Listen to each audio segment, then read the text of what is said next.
Someone's here. That man we put in jail yesterday. Time to do what we're paid to do.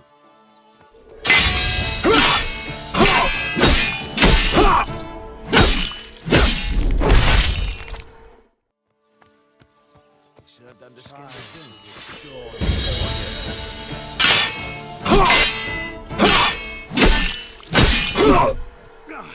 Misfire whisker.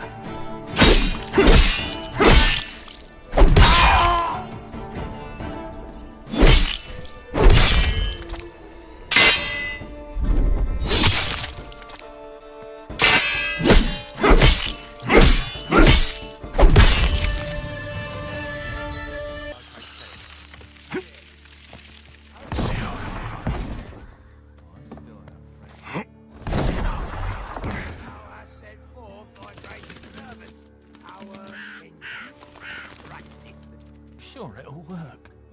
I have children.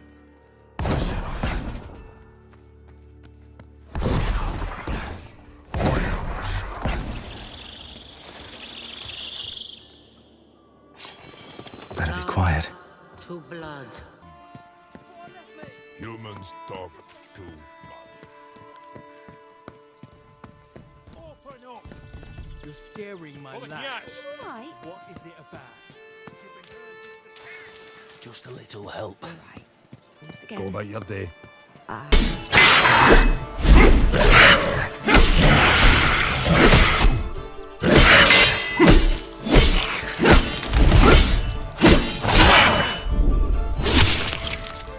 The crypt was built over or sealed away? Listen, son. The parish book doesn't say anything about any crypt. I should know. I wrote parts of it myself. Can I take a look? Just to make sure. No. The library is not open to just anyone.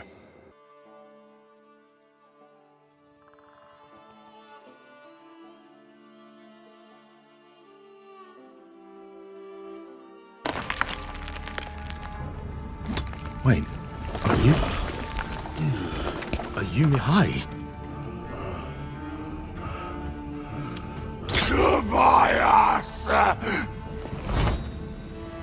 Hello everyone, my name is Konrad Tomaszkiewicz and I am game director on the Blood of Dawnwalker here at Rebel Wolves.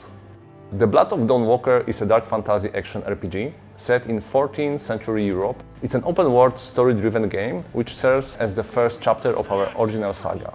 For this project we created a new type of protagonist. You play as Coen, a Dawnwalker. He is a human during the day with all of our human vulnerabilities, but for the night he transforms into a vampire, gaining supernatural powers.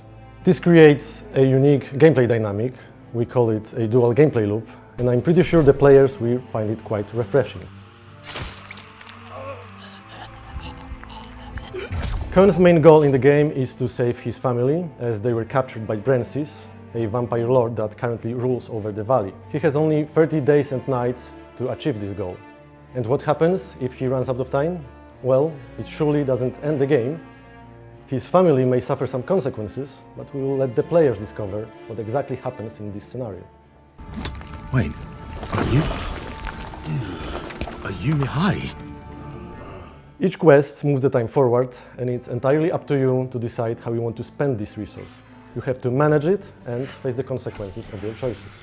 Choices and consequences in our game have three layers. The first is quite traditional, similar to other RPGs. You make choice and then deal with the consequences. The second layer takes into our dual gameplay loop. Day and night often presents different choices. And finally, not making a choice is also a choice. You can simply choose not to act, and the world will respond in ways that are often hard to predict. I do realize that it may sound intimidating at first, but don't worry. First of all, you will always know upfront how much time a given activity is going to take. And secondly, there is no need to rush, as exploration in our game doesn't consume time at all. You have only one goal in front of you, and everything else is optional. We give you the pieces, but it's up to you how you put them together. The story follows your lead, wherever you take it. It is even possible to storm Brancis' castle right away, but of course at this point it would be extremely difficult.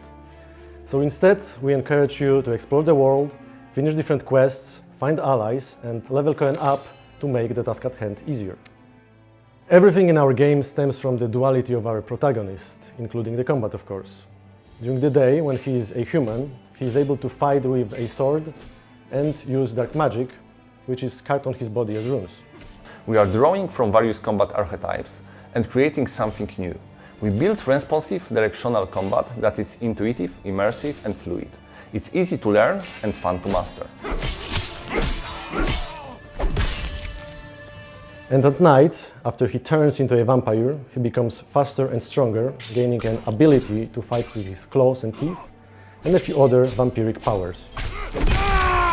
Coen has different skills at his disposal, which not only affects the combat, but also the way how he explores the open world. Plane shift is one of his vampiric abilities that allows him to break the law of gravity and walk on the walls and ceilings.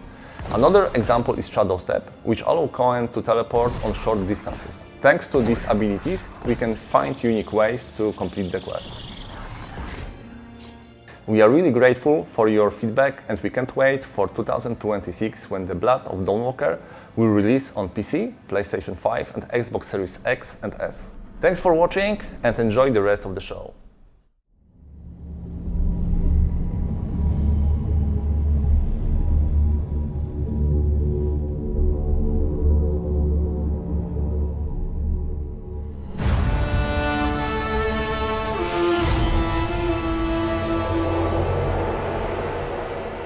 Hello, my name is Daniel Sadowski and I'm the design director at Rebel Wolves. I would like to welcome you to the Blood of Dawnwalker summer gameplay video. Our game is a story-driven, open-world dark fantasy RPG set in medieval Europe. The game is currently in pre-beta stage, and what we are going to show you is just a part of one of the mid-game quests. It's a really cool story involving legendary swords and a haunted almshouse, but today we'll focus on showcasing our gameplay systems. We're starting on the outskirts of Svartrau, the game's largest city and the capital of Vale Sangora.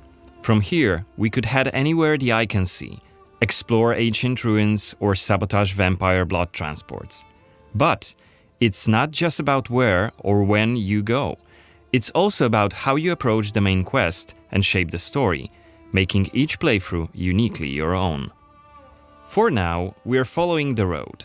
Coen is on his way to the city's Cathedral, chasing leads about a powerful weapon said to be hidden in its crypts. But first, we'll have to deal with some bandits who camped out by the main road. Traveling through Vale Sangora is never boring. The world is dense with quests, random encounters, and locations steep in lore. This will be a great opportunity to show you our combat system. Our goal was to make the player feel like a real swordmaster who closely observes his enemies. We'll begin this fight by using acrid dust to stun one of the enemies. Now, when you attack, you choose one of four directions: up, down, left or right, in order to hit the opponent where he is unable to parry. And similarly, when defending, you have to take note of the enemy's intent and the direction of the attack. On the left side of the screen, just above Coen's health, you have activation charges that will be filled in with each successful attack, block and parry. Once they are full, you can use one of the active abilities which allow you to take a more tactical approach to fighting. We started the fight by throwing some acrid dust. And now let's cast Burning Blood. It's a hex which boils the enemy's blood and burns their skin, dealing physical damage over time. Alright, time to finish this fight. Let's use the final activation charge to cast the artery attack, which actually decapitated the last opponent. Our hero quickly dispatched the bandits, so let's loot a few items they've left behind and open the inventory. First of all, let's replenish our health by eating something, and then take a closer look at this cool-looking weapon we just picked up. Ah, it has better stats than our current weapon, so let's equip it right now. We've also leveled up, so let's use this opportunity to spend the newly acquired skill point in one of Coen's skill trees. The skills in the Blood of Dawnwalker are divided into 3 trees. one for human, one for vampire, and one shared between the two. We also have an active abilities panel. We can use it to unlock additional abilities to use during combat. Note that during the day, the health bar is not regenerating. You need to find consumables like the one we've just eaten. The hexes we've just used also consume some of Coen's health. Be aware of that. The way our magic system works, there's always a price to pay for manipulating reality. But we can make it sting a bit less. Let's level up the frugal witchcraft skill, so next time we'll cast a hex, it'll consume fewer of Coen's health points. Now that we've wrapped up the encounter with the bandits, we can be on our way to get inside the city. Right now, Coen hasn't done enough to ruffle the vampire lord's feathers, so the gods will just wave us through. But the more damage you cause, the more suspicious and aggressive they'll become. So when you play the game yourself, you'll have to decide whether you want to challenge the vampires openly, or lay low until you're ready to strike and surprise them. It's even bigger than I remembered. And it's grander than before. They're putting in new stained glass. The Knyaz doesn't deny the old faith. Out of my face. This is the rich district of the city, Silberkreis. There's also Altermarkt, Neustadt, and the Middens. Each of the boroughs has its own feel and character. Get your stinking ass out of here. I was just passing through, I swear. I got tired and sat down and started begging. Looming high over the city is Brancis's castle, Greifberg. He took it over when he slaughtered the human ruler of the valley, Skender, as shown in the trailer we shared with you earlier in January this year. In order to complete the main quest and save your family, you'll have to storm the castle, alone or with help of friendly NPCs. We could do it right now if we wanted, but it would be super challenging. No more drink for you, my friend. Go home. Oh, let me. I just want to. Oh, let me in. You made a mess, and it's not that kind of inn. Let's check the map. The Cathedral is really close. There's plenty of other places to see and things to do here. A couple of inns, a medic, a blacksmith, an armorer, and other merchants. You can see that not only the vampires came out of the shadows. This creature on the right is called an Uriash. Look around, especially at night, and you'll learn humans have lots to fear, not just the vampires.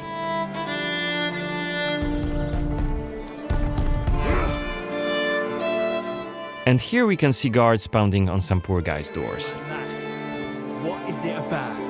Disrespecting the Knyaz, singing songs that mocked him and the faith. Who told you this nonsense? Was it Livia? It's just one of many different community scenes we're implementing in the game. Watch them closely when you play, as they might point you to new quests and hidden treasures, or signal changes in the game's world. Once again, I humbly beg of thee. I humbly... Ouch! I don't want to say it, Mum. It's a prayer. It's what we have to say. Go on. I humbly beg of thee, protect Okay, we are at the Cathedral gates. Again, since Coen isn't yet wanted by the vampire regime, and it's daytime, we can simply walk inside.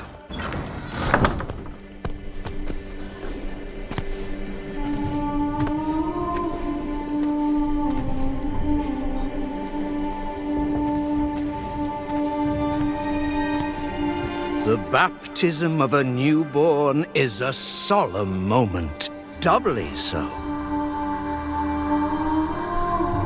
A new life joins our flock, bringing happiness to its parents and to the congregation.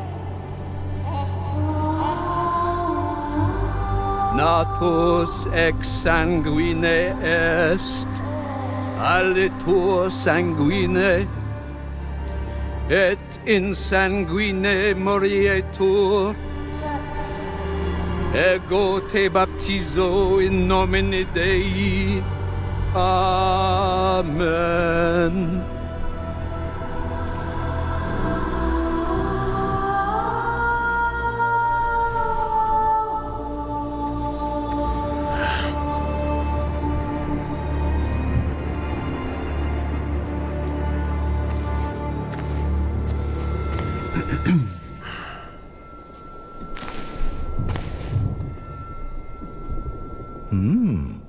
Don't I know you from somewhere, young man? Laslia, maybe? I'm sorry, but you must be mistaken. Am I? Perhaps. Perhaps. My memory isn't what it used to be. Come with me. I'll take your confession. Thank you, but I have no need for confession. Ah. So you deem your conscience clear? I wouldn't go that far. But I'm sure you're a busy man, Father. So while I appreciate the offer, I feel that my soul shouldn't be your priority. I won't press the matter. You are quite correct. I have many other duties to attend to. But please remember that in order to be saved, we all need to repent. Myself included. I hope we can speak again soon. Good day to you, Coen.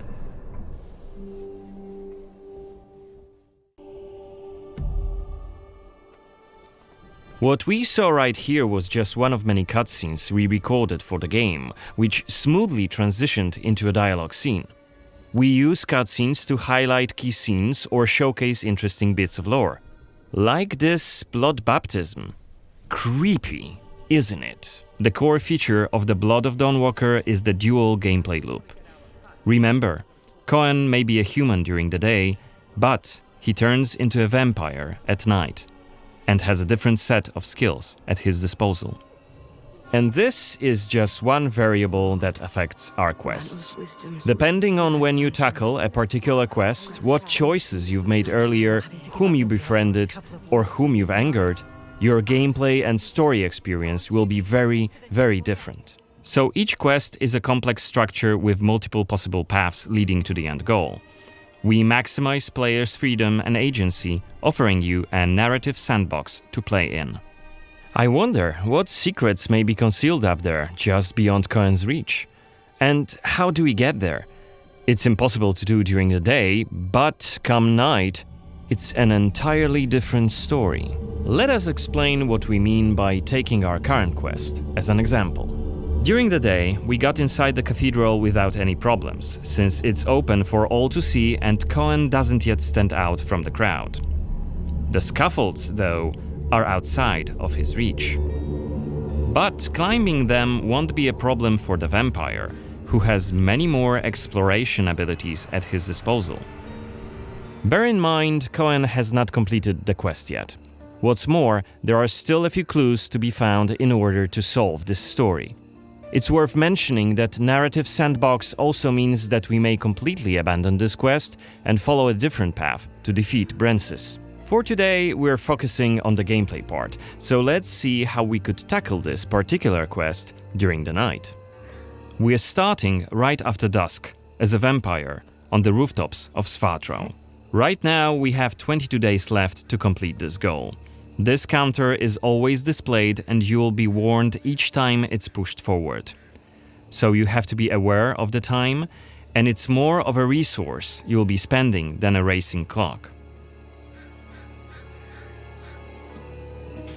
As a vampire, you'll see and experience the world from a different perspective. You can travel quickly and easily access places beyond the reach of regular humans. Let us show you what we mean. This is Shadow Step, a unique vampiric ability allowing Coen to jump to almost any place within his reach. Now let's take a good look around using the focus mode. This ability highlights objects of interest and loot. And there is something right here. This time it's just some items to grab, but on other occasions, who knows, you might come across a hidden quest. Looks like our health is quite low. This is because, as a vampire, your health bar also represents your hunger level, and you start each night thirsting for blood. Remember, you have to quench this appetite in order to make full use of your vampire abilities. And rein in your monstrous nature around NPCs. Otherwise, you may end up draining someone important, which may lead to unpredictable consequences. We'd better feed then. Maybe on someone who is standing all alone. Like this drunkard. Let's grab him and use Voracious Bite ability. Unless you lose control due to hunger, you get to decide how much blood to drink. You can drain just a bit and knock your victim unconscious, or go all the way and kill them. And if you're adamant you don't want to hurt innocent humans, you can drink from animals and some other creatures. Finally, we are at the cathedral, but it seems to be closed for the night, and the entrance gate is well guarded. Let's find another way in.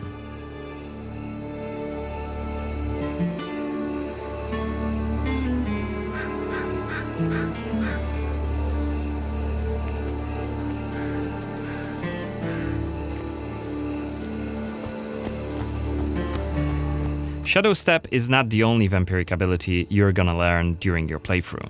Coen can also use Plane Shift to scale walls and even ceilings smoothly. This will allow us to explore every nook and cranny of the cathedral.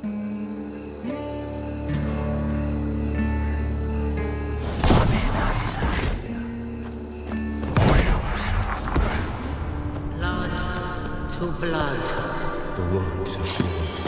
Better be quiet.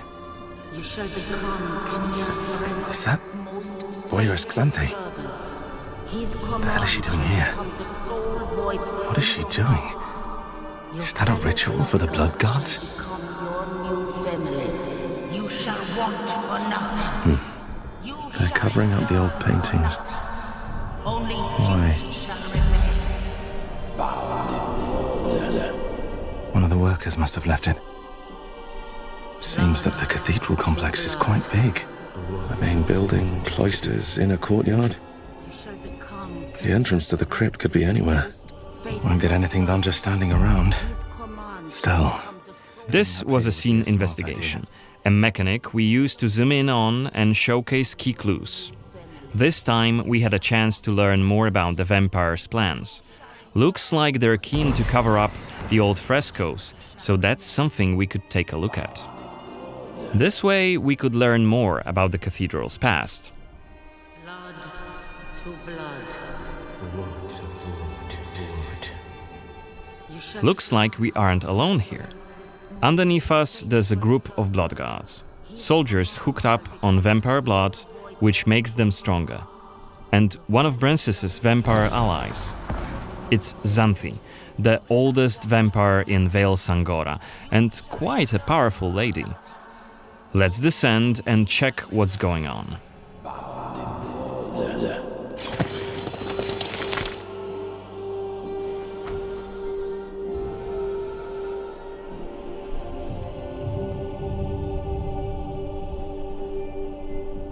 Don't think I don't see you skulking in the shadows.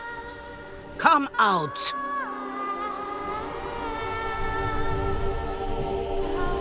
You're interfering with my task. Who are you? It doesn't matter. Very well. I don't have time for interruptions. Let us dispose of him. Quickly!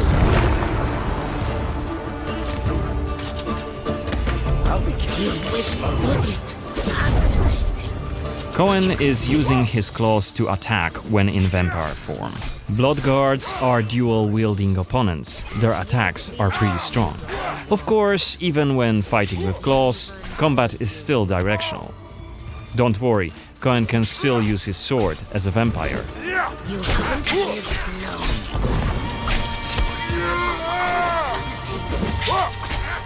Only after defeating all three of the blood guards, Xanthi deems Coen worthy of a challenge, and she descends to face him. She uses her blood control powers to cast a multitude of attacks, like her blood whips that hit Coen from left and right. Xanthi is protected by a powerful vampire ability. Once her stamina runs out, Coen will have an opportunity to strike and deal some damage. But be careful, cause Xanthi is quick to counterattack and she will also try to restore her blood. Meanwhile, look at the indicator just below her health and stamina. It's a timer for the boiling blood skill that you've seen in the CGI trailer. So, if we don't hurry, the timer goes down to 0 and Coen will eventually explode. And we're dead. Remember, we were only mid-game here, and Xanthi is one of the game's most punishing enemies. Defeating her right here and right now is very much possible, but it would be hellishly difficult. A fun challenge for hardcore players. Otherwise, we could load the game and explore the Cathedral without drawing her attention. Or try to get to her while she's not surrounded by bodyguards. Xanthi, like all other vampire allies, has her own questline. Explore it, and you can learn more about her past, motivations, and maybe even try to reason with her. What you do is entirely up to you.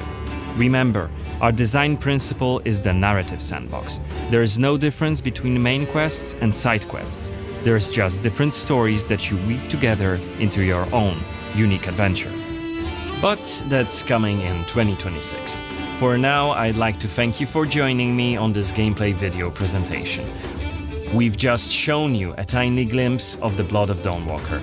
There's definitely more to come in the coming months, so stay tuned for any updates being posted on our social media profiles. Goodbye!